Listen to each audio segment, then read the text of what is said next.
The first thing my father did when I stepped onto his lawn was laugh at me. Not smile, not hug me after 3 years overseas, not ask if I'd eaten or slept or survived. He laughed. The bus stops that way, he shouted across the yard, while my cousins cracked open beers and turned to stare. I remember the heat that day. Texas heat. The kind that sticks to your skin like wet cloth and makes the air shimmer above the driveway.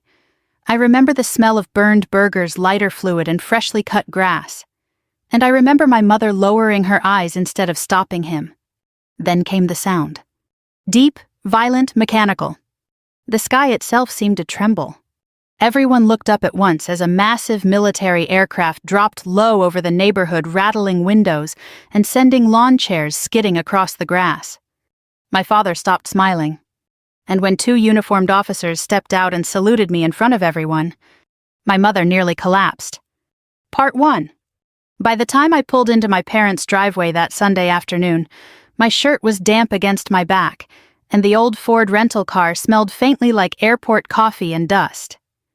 I sat there for a moment with both hands resting on the steering wheel, staring at the house I grew up in. Nothing about it had changed. Same faded white paint, same rusted basketball hoop above the garage, same wind chime my mother bought from a roadside market sometime in the 90s. Even the porch swing still creaked in the breeze the same way it used to when I was a teenager sneaking out after midnight. For a second I almost turned the car around. I should have. But my mother had called 3 weeks earlier, her voice hesitant and careful. "Your father's turning 70, she'd said. "It would mean a lot if you came." What she really meant was, "Please try one more time." So I came. I stepped out into the heat and grabbed my duffel bag from the trunk. The bag looked worn from years of travel. Sand-colored fabric, military patches, scuffed zippers. It had been with me in places most people in that neighborhood couldn't pronounce. The backyard was crowded with relatives and neighbors. Country music drifted from a speaker somewhere near the patio. Kids chased each other through sprinklers while men in baseball caps stood around coolers talking about football and gas prices. Nobody noticed me at first. Then my cousin Deanna looked over and froze. Well, look who finally came home. Conversation slowed. I saw the quick glances, the polite smiles, the curiosity. Not one person walked over to hug me. Then my father appeared from behind the grill, spatula in hand. Frank Carter. 6'2", broad shoulders gone softer with age-gray hair cropped short like he still thought he was 35. His face had deep lines carved into it from years of sun and anger. He looked me up and down once. Jeans, boots, plain dark t-shirt. No uniform. His mouth twisted immediately. "Well," he said loudly, "if it isn't our world traveler." A few people chuckled nervously. I forced a smile. "Good to see you too, Dad." He pointed the spatula toward the road behind me. "The bus stops that way." Laughter erupted around the patio. Not cruel from everyone. Some uncomfortable, some automatic. But enough. I stood there holding my duffel bag while heat rose into my face. My father smirked and flipped a burger. "What happened?" he asked. "Army finally run out of wars." "I'm still serving." "Mm-hmm." He nodded like he didn't believe a word. "And what exactly do you do these days, still pushing paperwork?"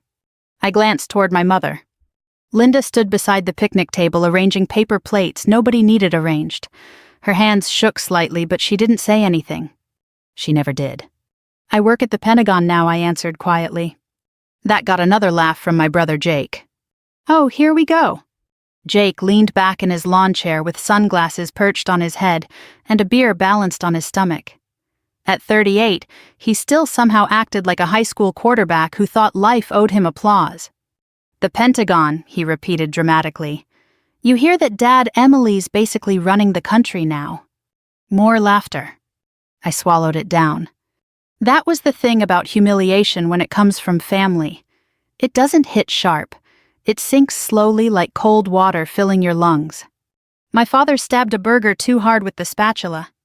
"Women don't belong in combat anyway," he muttered. "Never understood why you insisted on playing soldier." There it was. The same sentence, just older now. I'd heard versions of it my entire life. When I was 17 and wanted ROTC. When I enlisted after 9/11. When I graduated officer training. When I deployed overseas. When I came home with medals he never asked about. Nothing I ever did counted because I did it as his daughter instead of his son. Jake stayed home, sold trucks, got divorced twice, borrowed money constantly. But Jake was solid. Jake was normal.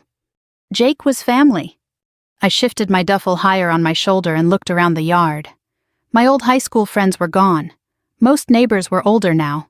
One man squinted at me like he vaguely remembered who I was. Nobody here knew where I'd been. They didn't know about Kandahar, or the evacuation flights, or the nights I stayed awake for 36 hours straight trying to coordinate extraction routes while mortar fire rattled windows half a world away. They didn't know because they never asked. And after a while I stopped trying to tell them. My mother finally walked over holding a glass of iced tea. "You look thin," she said softly. I almost laughed at that. Not "I missed you." Not "I'm glad you're safe." Just thin. "I'm okay, Mom." She nodded quickly and looked toward my father before stepping away again. That old familiar ache settled into my chest. Some families break loudly. Mine broke quietly over decades. I moved toward the edge of the yard near the fence, away from the noise.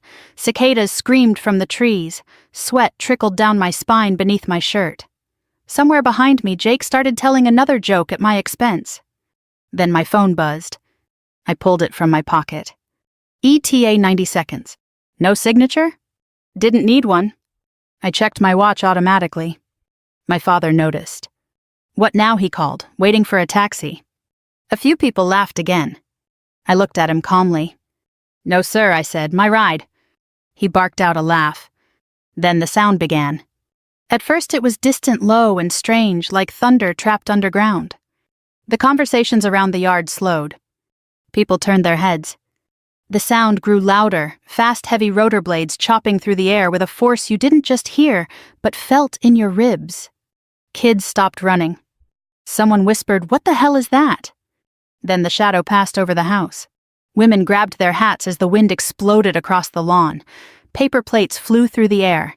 Patio chairs tipped sideways. My mother clutched the tablecloth with both hands as dust and grass spiraled upward around us. And descending over my father's backyard like something out of a war movie was a massive gray bell-bowing V-22 Osprey.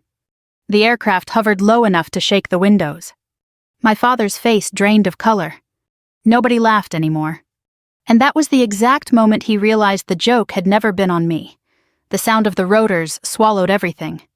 Country music vanished beneath the violent thunder overhead. Dust blasted across the lawn in thick waves, whipping tablecloths into the air and sending napkins spiraling over the fence into the neighbor's yard. Someone screamed as a lawn chair flipped backward. One of the little kids started crying. And through all of it, I stood still.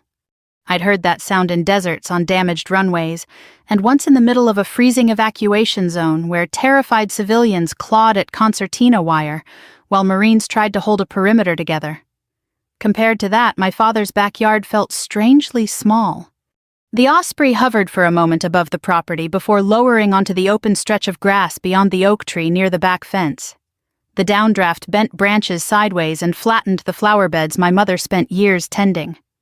My father looked horrified. "Oh my God," my mother whispered. The aircraft settled heavily onto the lawn with a mechanical whine that vibrated through the ground beneath our feet. Heat radiated from the engines. Dust drifted slowly through the air afterward like smoke after an explosion. Nobody moved. The neighborhood had gone silent except for the dying spin of the rotors. Half the people there looked terrified. The other half looked fascinated. My cousin Deanna held one hand over her mouth. Jake stared at the aircraft with his beard dangling loosely from his fingers. Across the street, neighbors were already stepping onto their driveways with phones raised. Then the rear hatch lowered. 2 officers emerged. The first was a Marine colonel in dress uniform, tall and broad-shouldered ribbons lined perfectly across his chest. The second wore Air Force Blue's silver insignia gleaming in the afternoon sunlight. Every eye in the yard followed them as they walked directly toward me. Not toward my father. Not toward the house. Toward me. I could feel the tension spreading through the crowd with every step they took. Confusion first, then disbelief, then something dangerously close to fear. The Marine colonel stopped 3 feet in front of me and saluted. Sharp, immediate, respectful? "Ma'am," he said over the fading engine noise, "apologies for the delay." The Air Force officer saluted too. My father physically stepped backward. I returned the salute calmly. "No problem, Colonel." Behind me somebody muttered, "Jesus Christ." Jake blinked rapidly. "What the hell rank is she?" I heard my mother suck in a shaky breath. For a few seconds, nobody in my family seemed capable of speaking. Their entire understanding of me had cracked open in front of them so suddenly that they couldn't rearrange the pieces fast enough. My father recovered first. "Well," he forced out an awkward laugh, "what exactly is all this supposed to be?" The colonel looked at him briefly, clearly assessing whether he mattered. Then his eyes returned to me. "We've been ordered to get you back to D.C. immediately, ma'am." My father's smile disappeared. "D.C. I picked up my duffel bag from beside the patio chair. "Yes?" Jake finally stood. "Hold on. You mean to tell me this thing came here for you?" The Air Force officer answered before I could. "Yes, sir." Jake laughed once in disbelief. No way. I almost felt sorry for him. Almost. My father stared at the officers' uniforms like he was searching for evidence this was all some elaborate prank. But military men recognize authority instinctively. Even civilians can sense it when it enters a room. And for the first time in my life, my father was realizing I possessed a kind of authority he couldn't mock away. The colonel lowered his voice slightly. "The secretary wants you back before tonight's briefing." I nodded once, understood. My mother grabbed the edge of the picnic table to steady herself. "Emily," her voice sounded thin. "What briefing?" I looked at her gently. "I can't discuss it, Mom." That answer shook her more than if I'd explained everything. Because secrets meant importance. Real importance. Not the kind my father bragged about at barbecues after too many beers. Not local politics or business deals or church committees. The kind connected to Washington, to war rooms, to decisions that crossed oceans. One of the neighborhood boys wandered closer to the fence, staring wide-eyed at the aircraft. "Is she famous?" he whispered loudly. His mother yanked him back by the arm. "Noah, don't point." But several people were staring at me differently now. Not warmly, not suddenly lovingly. Just carefully. As if they were realizing they'd misjudged the quiet woman standing near the grill. Jake shook his head repeatedly. "Dad said you worked some desk job." "I do," I answered. The colonel's mouth twitched very slightly like he was suppressing amusement. My father caught it. His face reddened instantly. "What's so funny?" The colonel straightened. "Nothing, sir." But the damage was already done. Because for the first time my father understood there were conversations happening around him that he wasn't part of. He hated that feeling. "You trying to embarrass us?" he snapped at me suddenly. The old instinct kicked in immediately, the need to shrink myself so he could stay comfortable. But something inside me had changed over the years. War changes your relationship with fear. After you've watched helicopters lift wounded soldiers out of active fire, after you've spent nights calling mothers whose sons aren't coming home, after you've sat in silence staring at folded flags, a backyard bully loses some power. I looked at my father calmly. "You embarrassed yourself." The words landed harder than shouting would have. His jaw tightened. Around us, the neighborhood had fully gathered now. Cars slowed in the street. Phones recorded openly. My father could feel his control slipping away in real time, and it terrified him. He pointed toward the aircraft. "This some kind of stunt?" "No." "Then why the hell are they saluting you?" The Marine colonel answered quietly. "Because she earned it." Silence. Absolute silence. Even the cicadas seemed quieter. I saw my mother's eyes fill suddenly with tears she didn't understand herself. Maybe because she was finally seeing something she should have seen years ago. Or maybe because she realized how much of my life had unfolded completely outside this family. My father stared at me like he was looking at a stranger wearing his daughter's face. "What exactly do you do?" he asked again, but this time the arrogance was gone. I held his gaze. Then I glanced toward the Osprey behind me, massive and waiting beneath the Texas sun. "Things you said women could never do." Nobody spoke after that. The wind stirred lightly through the trees. Somewhere down the block a dog barked. My mother sat slowly into a patio chair like her knees could no longer hold her weight. and for the first time since I was 17 years old.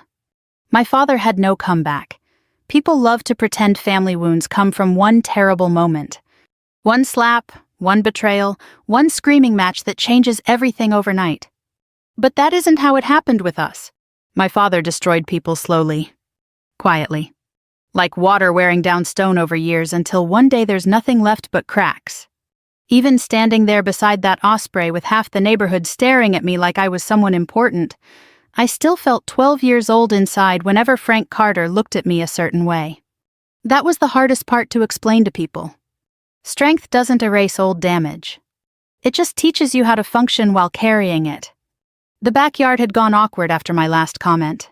Conversations restarted in scattered pieces, low and uncertain. Nobody knew what to say anymore.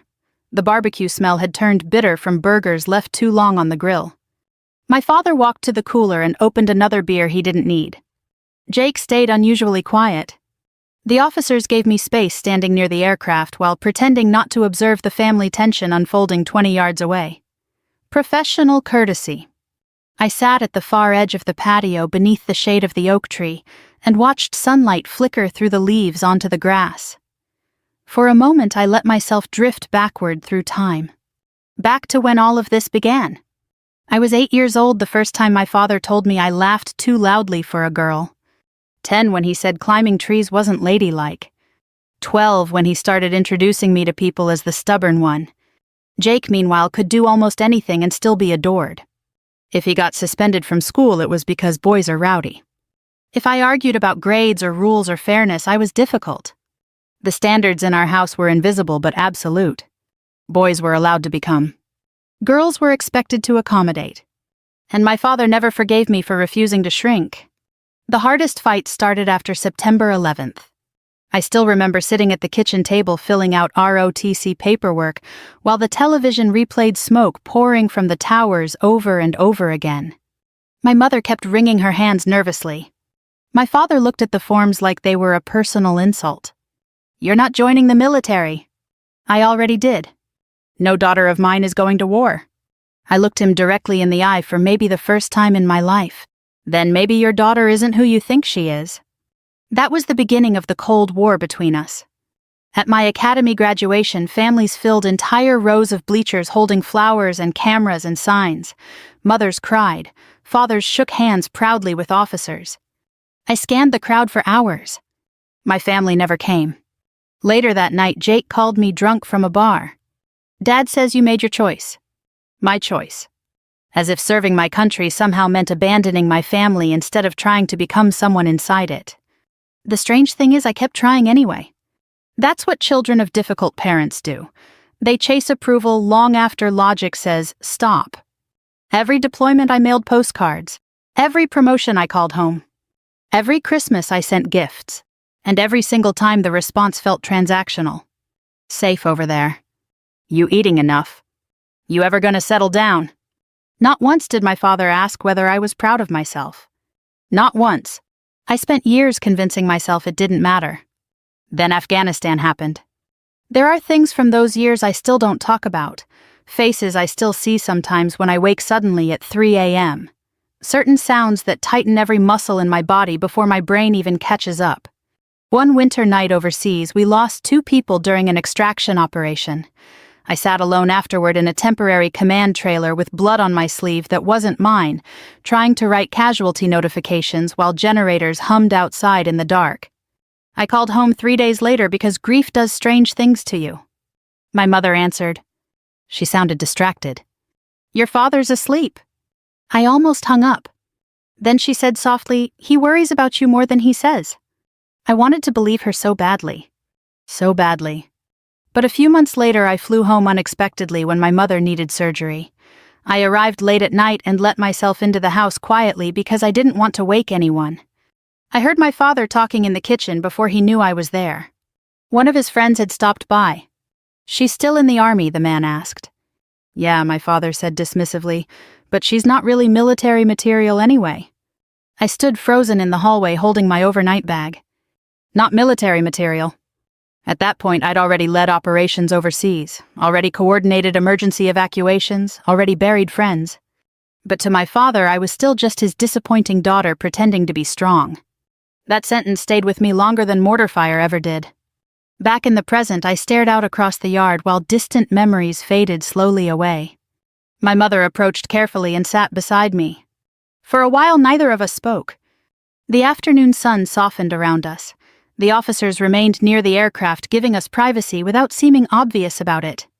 Finally, she whispered, "You never told us any of this." I almost laughed. "You never asked." The truth hurt her because it was true. She folded her hands tightly in her lap. I noticed how thin they'd become with age. My mother had always looked tired in a way that went deeper than sleep. "You father," she hesitated, "he grew up differently." "So did I." Her eyes lowered. That was the tragedy of my mother. She wasn't cruel, she was compliant, and sometimes that causes just as much damage. A silence stretched between us. Then my father walked toward us from the grill. His face looked older now somehow. More fragile. "What I don't understand," he said stiffly, "is why you even came today." I studied him for several seconds before answering. Because the truth was humiliating. Because despite everything, part of me still wanted my father to love me openly just once before one of us died. Instead, I said Mom invited me. He nodded once like that answer satisfied him. Then I reached into my bag and pulled out a folded envelope. "I actually came for another reason too." My father frowned. "What's that?" I handed him the envelope. Inside were mortgage documents. Paid in full. His forehead creased deeper as he read. "What is this?" "The house," I said quietly. "It's been paid off for almost 4 years." My mother's breath caught sharply. My father looked up slowly. "You did this?" I nodded. Silence spread between us again, heavier this time. "Why?" he asked. That single word carried genuine confusion. Not gratitude. Confusion. And somehow that hurt more. I looked at the house behind him, the peeling paint, the old porch swing, the windows glowing gold in the late afternoon sun. Then I looked back at the man who spent my entire life withholding approval like it was currency. "Because I kept hoping," I said softly, "that one day you'd finally see me as your daughter." My father opened his mouth. But nothing came out. The strange thing about pride is that it rarely collapses all at once. Men like my father don't suddenly become humble because the truth embarrasses them. Usually they fight harder. They reach for anger because anger feels stronger than shame. I saw that happening inside him the moment he handed the mortgage papers back to me. His fingers trembled slightly, though he tried to hide it. Around us, the barbecue had completely lost its rhythm. Conversations drifted in fragments. People pretended not to stare while absolutely staring. My cousins whispered near the patio table. Across the street, neighbors lingered beside mailboxes far longer than necessary. My father hated public vulnerability more than anything. And now he was standing in the middle of his own lawn, feeling exposed in front of everyone he'd spent years trying to impress. "You shouldn't have done this," he muttered. "The mortgage." "All of it." I studied him quietly. "Why?" "Because now people think I couldn't provide for my own family." There it was. Not concern about me sacrificing money. Not emotion over what the gesture meant. Just ego. My mother closed her eyes briefly like she was exhausted down to her bones. Jake suddenly stood from his chair. "Dad, maybe just stop talking." My father whipped around immediately. "Stay out of this." "No," Jake snapped, surprising everyone. "Seriously, just stop." That caught my attention. Jake and I had never been close, but seeing him challenge our father even slightly felt almost unreal. My father stared at him. "You taking her side now?" Jake rubbed one hand over his face. "There aren't sides anymore." The words settled heavily over the yard. Because he was right. This wasn't a family argument anymore. It was a collision between truth and denial was losing badly.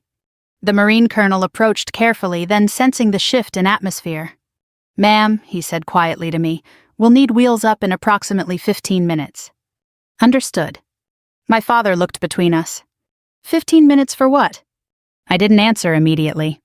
The colonel did. "There's a meeting at the Pentagon tonight regarding military family extraction operations." My father frowned. "Extraction?" The officer gave a small nod. "Yes, sir."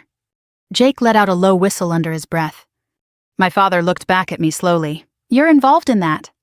"Yes." How involved? I hesitated. Not because the answer was classified, parts of it were, parts weren't, but because this was the first time in my life my father had ever asked about my work with genuine attention. And somehow that hurt worse than if he'd kept mocking me. I oversee several international coordination teams, I said carefully, mostly evacuations involving military families and diplomatic personnel. My mother stared at me in disbelief. You mean, when people get trapped overseas? I help get them home. Silence. The kind that changes shape inside people. I watched my father trying to reconcile the daughter he thought he knew with the woman standing in front of him now. You could almost see the years rearranging themselves painfully behind his eyes. Suddenly he looked tired. Not old exactly.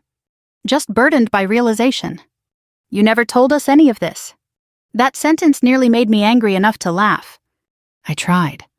His forehead tightened. No, I said calmly. I did. You just weren't listening.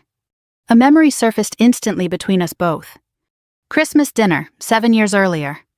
I'd mentioned receiving a commendation after an overseas operation.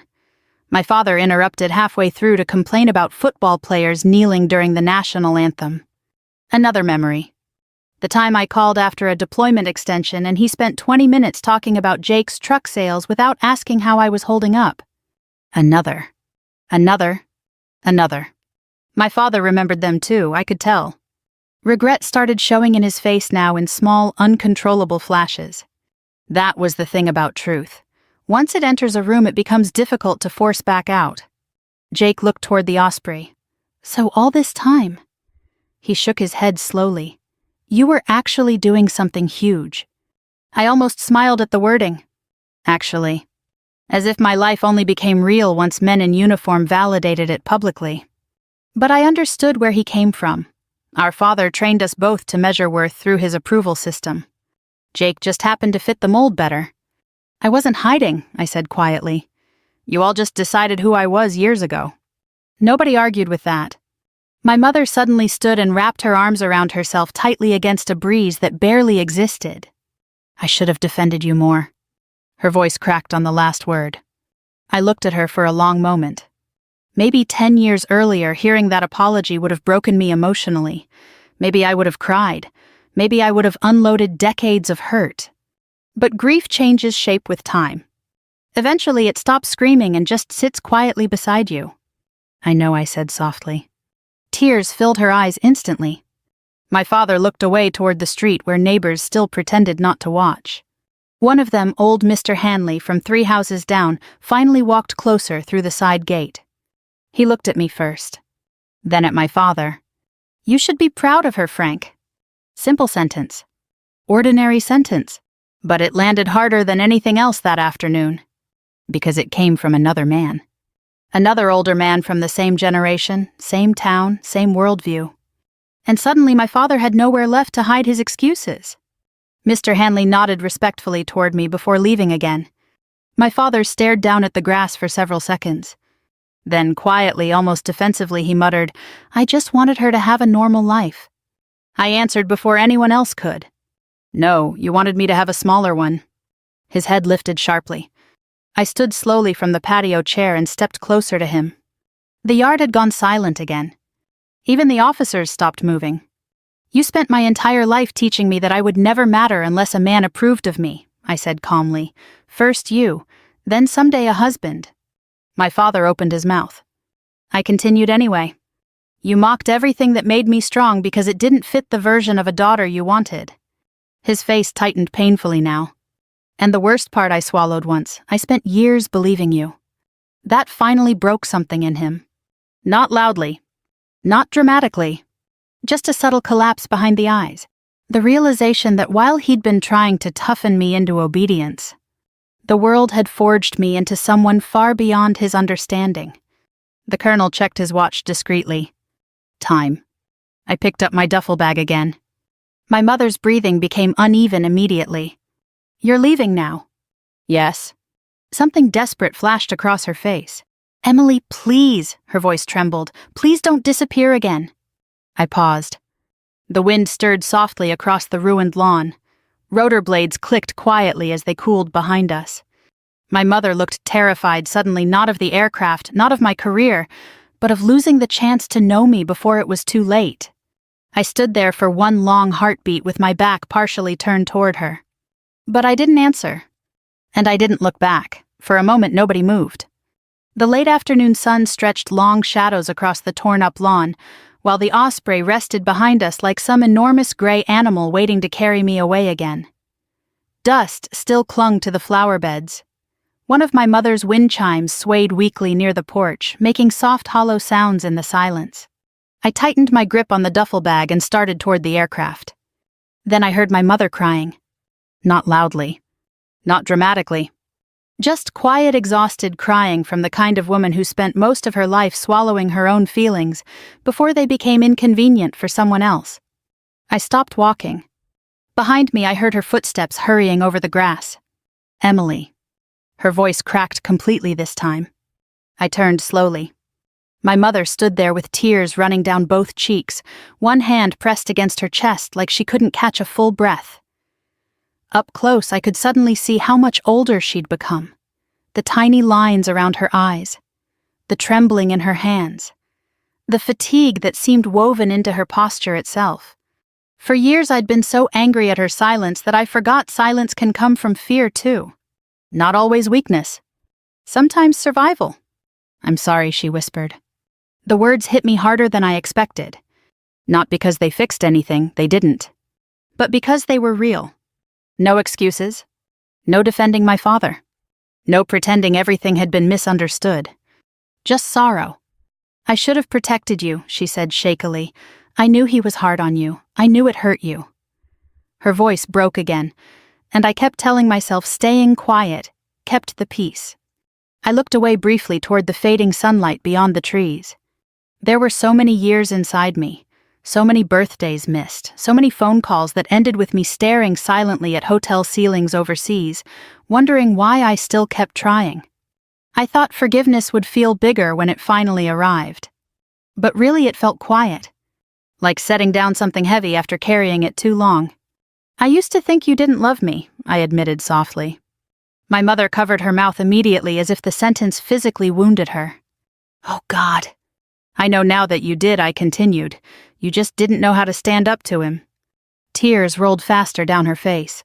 For the first time since I'd arrived, I stepped forward and hugged her. She broke instantly. I felt her arms tighten around me with desperate strength, and suddenly she was sobbing against my shoulder like someone mourning years she could never get back. "I was always proud of you," she whispered through tears, even when I didn't say it. My eyes burned unexpectedly. I held her tighter for a second before pulling back gently. "Forgiveness doesn't erase what happened, Mom." "I know, but I don't want to keep carrying it anymore." She nodded weakly. Behind her, my father still stood near the patio. Alone now. Jake had moved away toward the driveway, giving him space. The neighbors had mostly disappeared back inside their homes, though curtains still shifted occasionally. Even from a distance, my father looked smaller somehow. Not physically. Spiritually. Like life had finally forced him to confront himself without distraction. I walked toward him slowly. Every step felt strangely calm. No anger left. No need to win. That surprised me most of all. My father watched me approach with the uncertain expression of a man who'd spent decades believing authority belonged naturally to him, and suddenly realized he no longer understood the room around him. When I stopped in front of him, neither of us spoke immediately. Then he cleared his throat. "You really paid off the house?" "Yes." "Why didn't you tell us?" I gave a faint, tired smile. "Would it have mattered?" He opened his mouth, then closed it again. That silence answered the question better than words could. The breeze shifted lightly through the trees overhead. Somewhere far away a dog barked. The world kept moving despite everything that had just happened between us. Finally, my father looked directly at me. And for the first time in my entire life, he looked uncertain. "I thought I was protecting you," he said quietly. I studied him carefully. "No," I answered. "You were protecting your idea of what a daughter should be." His eyes lowered. A long silence stretched between us. Then, almost too quietly to hear, he said, "I was wrong about you." That was it. No dramatic speech. No tears. No sudden transformation into a perfect father. Just 4 words dragged painfully out of a proud old man who'd spent 70 years believing apologizing made people weak. And somehow that made them matter more. I felt something loosen in my chest that I hadn't even realized was still there. Not complete healing. Maybe that doesn't exist.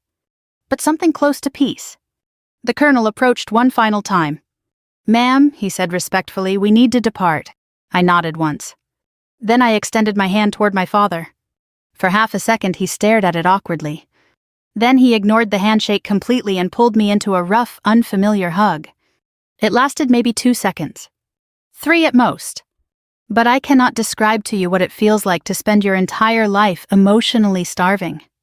And finally receive even the smallest piece of what you needed when you no longer expect it. When he stepped back, his eyes were wet, though he'd rather die than admit it.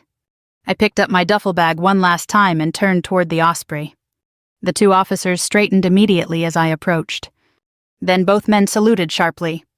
This time, before I could return, the salute movement caught my eye. My father. Slowly, awkwardly, he straightened his shoulders too. His hand rose uncertainly toward his forehead. The salute wasn't military perfect, not even close. His fingers shook. But it was real. And for the first time in my life, my father wasn't saluting rank. He was saluting me. I returned all 3 salutes together. Then I boarded the aircraft. The hatch began to close as the engines roared louder again, rattling the grass and trees beneath the darkening Texas sky. Through the narrowing opening, I saw my mother holding onto my father's arm, while he stood motionless in the middle of the destroyed lawn, staring up at me. Not ashamed anymore. Not angry. Just overwhelmed by the realization that the daughter he underestimated had become someone extraordinary while he wasn't paying attention. As the aircraft lifted into the sky, the neighborhood grew smaller beneath us. And for the first time in my life, my father finally saw me before I was gone. If this story touched you in any way, I'd truly love to hear your thoughts below. Sometimes the deepest wounds in life come from the people closest to us. And sometimes healing arrives when we least expect it. Share where you're watching from, and let me know if you've ever had to prove your worth to someone who underestimated you. We have many more emotional stories like this waiting for you, so please subscribe and stay with us for the next journey.